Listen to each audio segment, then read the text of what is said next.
Welcome back to Gear Up Windows YouTube channel. In this video, we will guide you on how to check file system of a drive in Windows 11 or 10 disk management tool.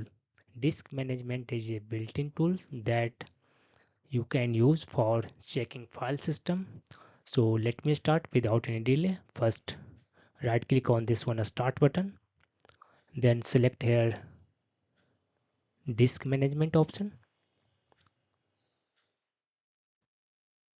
Then under file system, you can see your file system that you have used to format your particular drive like FAT32 NTFS. You will see under file system this one. That's all about this video. If you are new to our channel Gear Up Windows, kindly subscribe it, and if you love this video, press thumbs up.